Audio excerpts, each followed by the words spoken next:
So, for today's vlog, ang topic po natin is all about the base. Okay, so, all about the base.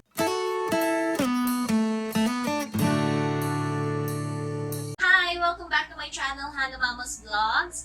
And naku, pasensya na kayo kasi hindi ako talaga nakakapag-upload recently dahil medyo busy lang ako kasi ang mama nyo ay isa ng 5-1 top teacher. Okay, so yung mga susunod na video ko, ipapakita ko sa inyo kung ano nga ba yung work ko. This is actually an online job. So I am now an ESL teacher. Ibig sabihin po, I am a teacher that is teaching English as a second language to the kids or to the people who want to learn online. Sa mga hindi po nakakaalam, ang 5-1 Talk ay isa pong home-based English school sa China. So, ibig sabihin po, mga Chinese yung mga kinikater ng 5-1 Talk. Okay? So, isa na po akong teacher doon.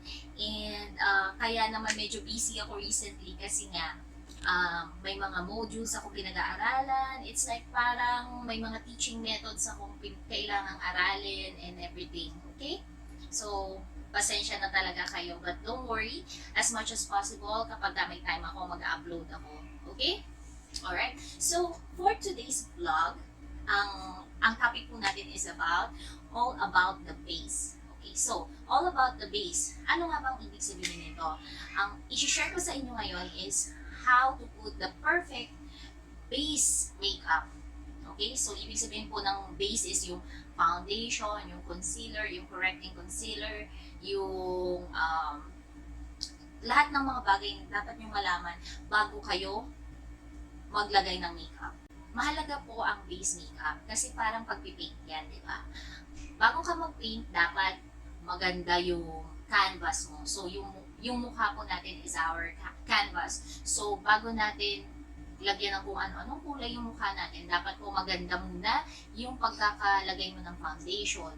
As much as possible, if you can, i-conceal po natin yung mga imperfections natin. Yan naman po talaga yung purpose ng makeup, right? So, here you go. Ituturo ko po sa inyo kung ano po yung mga dapat nyong matutunan. I-share ko po sa inyo yung mga techniques ko kung paano ako naglalagay ng makeup and kung ano yung mga product na pwede natin gamitin sa ating base. Okay? Bago ang lahat, kung bago ka sa aking channel, ay i-hit mo na ang subscribe button down below. Isama mo na din ang bell button para updated ka sa mga latest video uploads ko. Okay? Alright, just a disclaimer lang po, hindi po ako isang professional makeup artist. Marunong lang po talaga akong mag-makeup, plus nire-research ko din po yung mga bagay na i-share ko sa inyo. Aside from that, these are my techniques on how to put on my makeup. Please stay tuned for more of my videos. And for now, itatakal natin yung base. And then sa mga susunod kong videos is yung mga makeup, eyes, and then kung paano nga ba mag-highlight, kung paano nga ba maglagay ng contour, paano nga ba maglagay ng blush on. Yun po. So stay tuned lang po kayo. By the way, hindi po ako sponsored sa ating mga products na ginagamit natin. These are my personal products. These are bought by me. Wala pa po tayong sponsorship, pero darating din po tayo dyan in time, okay? So, please stay tuned and enjoy watching my video, okay? Okay, so ano nga ba ang dapat natin tandaan pag maglalagay tayo ng makeup sa ating mukha? So, first things first, dapat i-cleanse natin yung mukha natin. We have to wash it, put toner or cleanser on it, and then moisturizer. Mahalaga po na mayroong moisturizer ang ating mukha before putting on anything. Okay, the moisturizer keeps the skin from drying. Okay, so dapat meron po tayo moisturizer before putting any product into our face. Okay? Okay, so as you can see, yung face natin ngayon is bare face. Wala po akong nakalagay na anything. Kaya kitang-kita yung mga pimples natin dyan, yung mga chismis, pimple marks, and anything na imperfections ko. So, yan. Kita nyo, eye bags. And ganyan po yung itsura ng mukha ko pag walang makeup talaga. So, that's the thing na gusto kong i-share sa inyo kung paano ko ba kinukonceal yung mga imperfections ko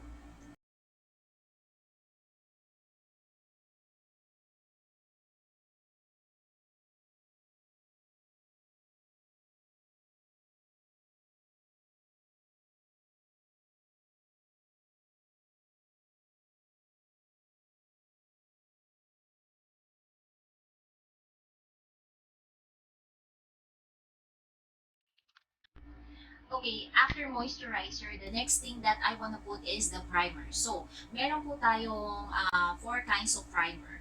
One is the gel primer, meron din po tayong cream, meron din po tayong powder primer, and meron din po tayong spray.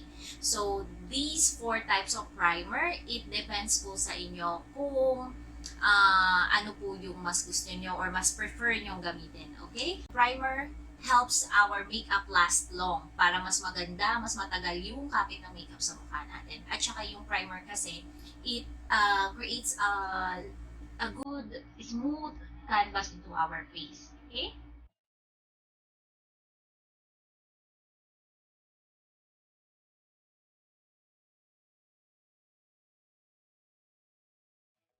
The next thing that I want to do is to put a color correcting concealer. So, ayan po, makikita niyo po siya in different color.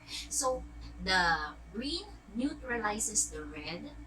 And then yung yellow, it brightens dark circle and neutralizes purple. So, ibig sabihin yung yellow, it neutralizes yung mga eye bags natin, dark under eye, and then yung mga veins natin, kasi di ba minsan yung mukha natin, meron talaga tayong mga veins na visible, yan. Pwede yung yellow dyan. And then yung purple, neutralizes the yellow, yan. It neutralizes the yellow undertones. Okay? And then the beige and the other color neutralizes yung general imperfections natin. Okay? As you can see for this one, kasi red sila, mga pimples ko yan, nabuhay, gagamitan ko yan ng green.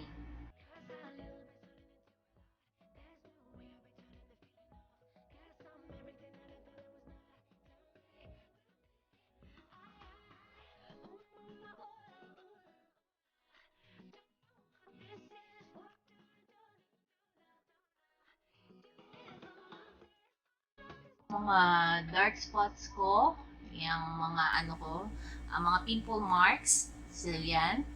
Gagamitan natin yan ng ito.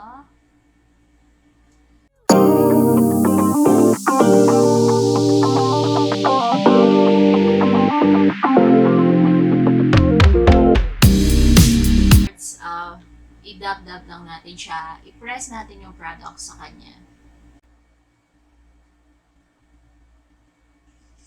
Okay, so the next thing that I want to do after putting on some concealer is yung foundation.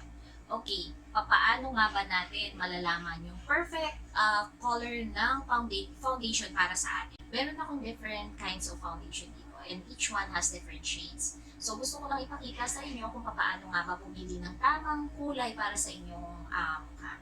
Okay? Paano nga ba natin malalaman yung perfect na kulay sa inyong mukha? I-swatch nyo siya. So, like this. Kung ano yung kulay na malapit sa balat nyo, yan. Yan yung kulay na tama para sa inyo. Hindi masyado siyang maputi. So, ito. So, ganyan. Yan, pipili kayo kung ano yung kulay na pinakamalapit sa balat ninyo. In this case, ito. Ayan siya. Siya yung pinakamalapit sa balat ko, di ba? Okay, so yan ang gagamitin ko ngayon. Okay, so meron different kinds or different types of foundation that we have in the market. Meron tayong tinatawag na cream foundation. Meron tayong liquid foundation, which is yung very, very popular. Meron din tayong tinatawag na powder foundation. So, meron tayong different ways on how to apply foundation into our skin. One is by the use of your fingers. Kaya lang kasi medyo messy siya, pero pwede rin naman. Finger. Number two is yung by the use of the beauty blender or the sponge. So, this is a damp sponge. Mas better po siya for blending pag damp siya. Kasi kapag katuyo siya, parang yung product, napupunta lang dun sa sponge. Okay? So, mas maganda kung damp sponge. And the other one is by the use of brush. So, pag maglalagay ka ng foundation gamit yung brush, you just have to dab it. Kasi kapag inano mo siya, pag dinaid mo siya, may mga streaks na naiiwan. Okay? So, much better, dab, dab, dab, dab, dab.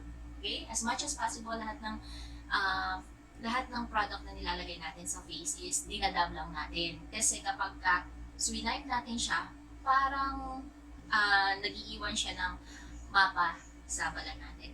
Okay? So, isahan na natin. Okay, so the next thing that I wanna do is to put the foundation into my face. Okay?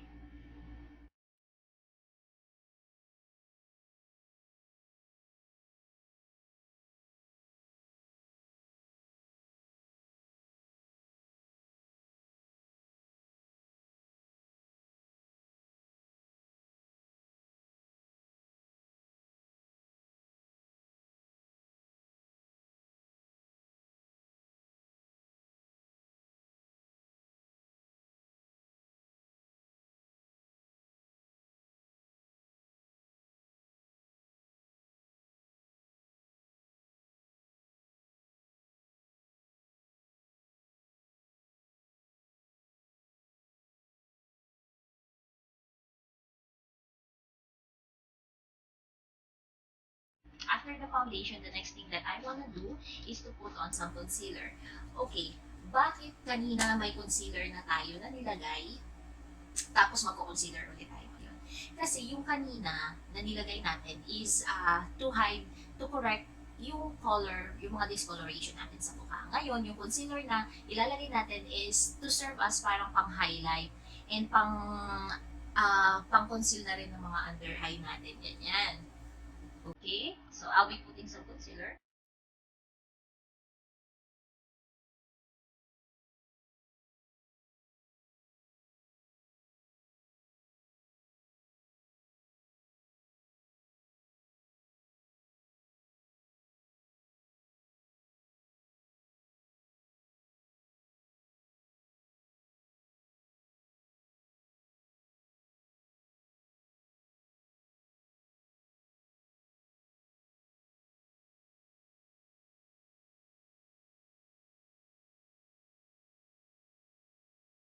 That is how you put on the base makeup onto your face. And then afterwards, you can put on the couture, the highlighters, and then the eyeshadow. Yun. Pero ang pinakamahalaga po talaga sa pag-makeup is the base. So, dapat, pag maglalagay ka ng base, dapat at as much as possible, try mo maging flawless siya. Kasi, parang pagpipaint yan, kapag napangit yung canvas mo, hindi gaano maganda yung outcome ng painting mo, di ba? So, dapat, as much as possible, if you can, gawin natin flawless yung ating base makeup. Okay, set. And then, yan, after nyan, pwede mo na siyang lagyan ng eyeshadow, eyebrows, and everything. That is all for now. Sa mga susunod na videos ko, ipapakita ko naman sa inyo kung paano maglagay ng eyeliner, couture, blush on, and that's it. Okay?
Ayan, so that is how I put on my makeup. So that is my way. It depends on you pa rin po kung ano po yung mas prefer nyo na way of putting your base makeup. Please stay tuned for more video uploads about my makeup tutorial. And thank you so much for watching. Thank you for your time. Don't forget to like, subscribe, and share my YouTube channel, okay? Thank you so much. Bye!